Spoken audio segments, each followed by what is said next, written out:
بسم اللہ الرحمن الرحیم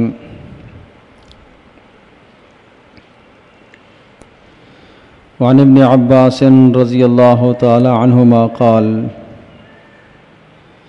قال رسول اللہ صلی اللہ تعالی علیہ وسلم ان الذي ليس في جوفه شيء من القرآن كالبيت الخرب او كما قال عليه الصلاة والسلام رواہ الترمذی۔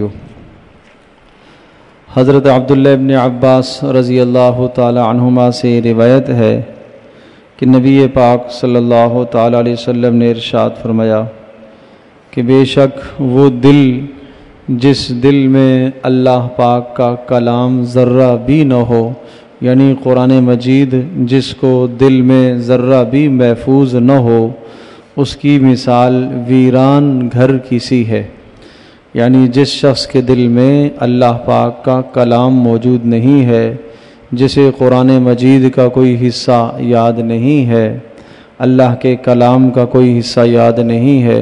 اس کی مثال ایسی ہے جیسا کہ کوئی ویران گھر ہوتا ہے۔ یقیناً جو گھر ویران ہوتا ہے اس گھر کے اندر شیطانوں کا بسیرا ہوتا ہے، اس گھر کے اندر جنات کا بسیرا ہوتا ہے، اور وہ مختلف قسم کی وہاں خرابیاں اور بربادیاں پیدا کرتے ہیں۔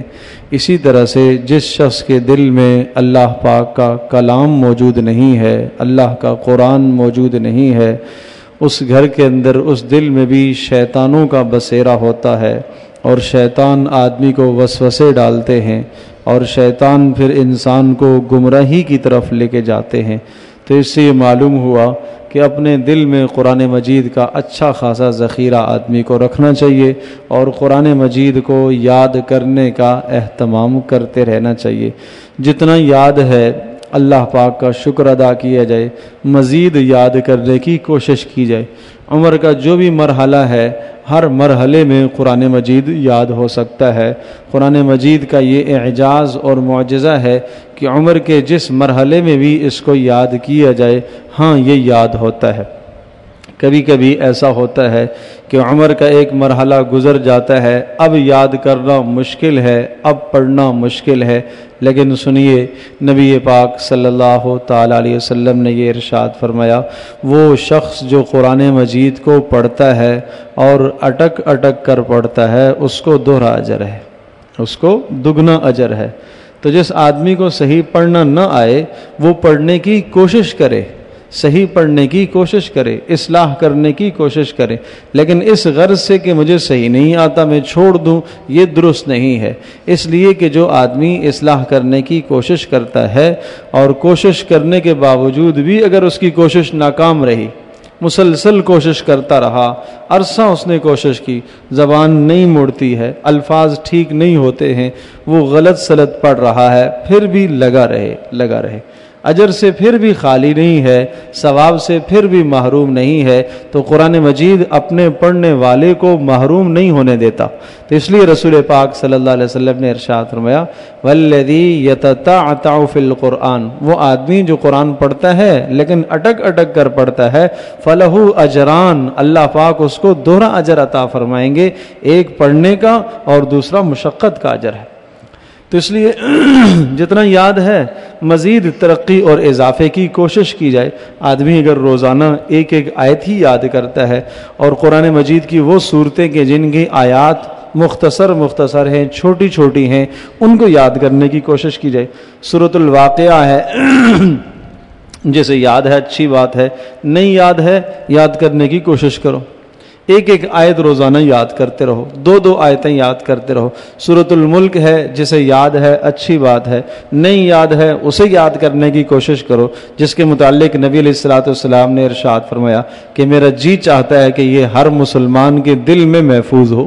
تو رسول اکرم صلی اللہ علیہ وسلم کی چاہت اور تمنا کو پورا کرو۔ سورہ یاسین ہے وہ یاد کرنے کی کوشش کرو، جسے یاد ہے الحمدللہ، نہیں یاد ہے تھوڑی سی ہمت کرو اور محنت کرو، روزانہ دو آیتیں، ایک ایک آیت، تین آیتیں کر کے یاد کرو، اور ہر نماز سے پہلے ہر نماز کے بعد مسجد میں ہی بیٹھ کر تھوڑا سا قرآن یاد کرنے کی کوشش کی جائے۔ اللہ تبارک و تعالی ضرور مدد کرے گا، اللہ تبارک و تعالیٰ ضرور مدد فرمائے گا۔ اور یہ قرآن مجید کا معجزہ اور اعجاز ہے کہ جو آدمی محنت سے لگتا ہے، یاد کرنے کی کوشش کرتا ہے، اسے یہ جلدی یاد ہوتا ہے۔ تو اس لیے رسول پاک صلی اللہ علیہ وسلم نے ارشاد فرمایا کہ جو آدمی قرآن مجید کو یاد نہیں کرتا، جس کے دل میں بالکل محفوظ نہیں ہے، اس کی مثال ویران گھر کی سی ہے۔ اور جس کے دل میں جتنا زیادہ قرآن مجید ہوگا، اللہ تبارک و تعالیٰ اس کے دل کو اتنا منور فرمائیں گے۔ ایک حدیث پاک میں آتا ہے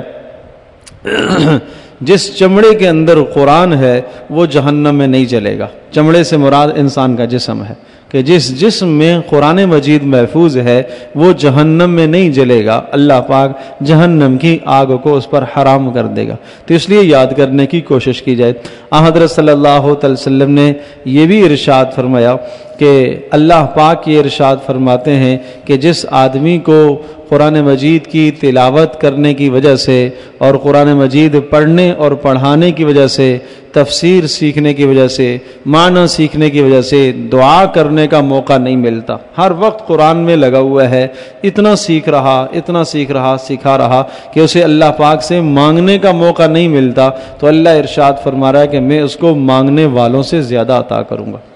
اللہ تو جانتا ہے نا کہ کیا حاجات ہیں، کیا ضروریات ہیں، اللہ پاک مانگنے والوں سے زیادہ عطا کرے گا۔ اور پھر ارشاد فرمایا کہ اللہ کا یہ کلام اور ارشاد ہے کہ فضل کلام اللہ علی سائر الکلام کا فضل اللہ علی خلقہ، کہ اللہ پاک کے کلام کی فضیلت یعنی قرآن مجید کی فضیلت باقی کلام پر ایسی ہی ہے جیسا کہ اللہ کی فضیلت اس کی مخلوق پر ہے۔ ظاہر ہے اللہ اور اس کے مخلوق کا مقابلہ تو نہیں ہو سکتا، اللہ پاک کا جو بلند مقام اور مرتبہ اور عظمت اور احترام ہے وہ اللہ کی مخلوق کا تو نہیں ہے۔ اسی طرح سے ارشاد فرمایا کہ اللہ پاک کے کلام کی بھی بڑی فضیلت ہے، اللہ کے کلام کی فضیلت باقی کلاموں پر ایسی ہی ہے جس طرح سے اللہ پاک کی فضیلت اپنی مخلوق پر ہے۔ تو قرآن مجید سے اپنا ربط اور تعلق رکھو، اللہ تبارک و تعالی ہم سب کے لیے عمل کرنا آسان فرمائے۔